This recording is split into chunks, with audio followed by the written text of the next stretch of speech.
Emotions ran high, of course, on all sides. It was a dreadful time, a time that should have and could have been avoided, I suppose.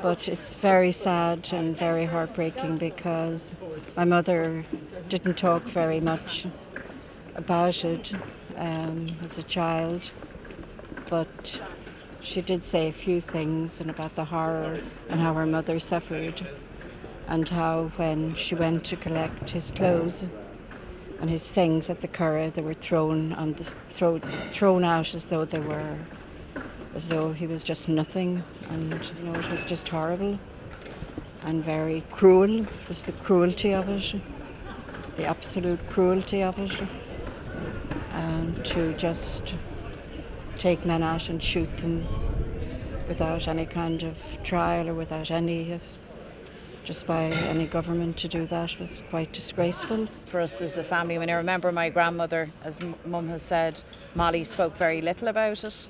I think it was just too hard for them to talk about it.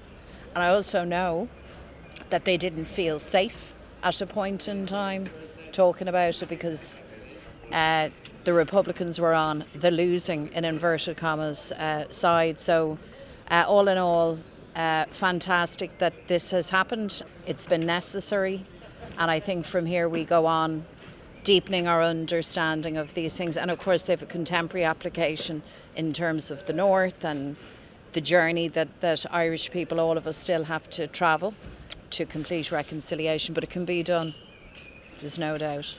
I got quite emotional at the raising of the flag. It's also very, very nice to see that at this stage, 100 years later, both sides are actually now running the government. So, thank God we moved on from the bitterness that was there. Do you think that Leo Varadkar, the government, should have apologised for some of the executions, especially the extrajudicial ones during the Civil War? Yes, I do.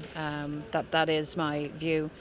And I know, particularly in respect of Ballyseedy, there is a very legitimate ask that there be apology and not a changing of the record of the Dáil, but just an addendum to correct the record of the Dáil, because we know that it's not currently correct as regards what happened. But yes, I think there is space for that.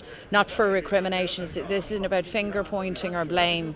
This is about clarity so that everyone knows, particularly families of prisoners that were executed.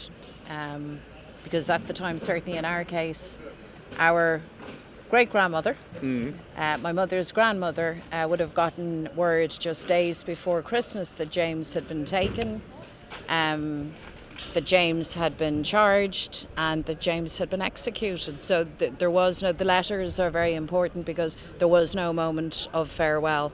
And that's deeply traumatic. And what we know is that doesn't go away after one generation or two. It becomes the story of the family,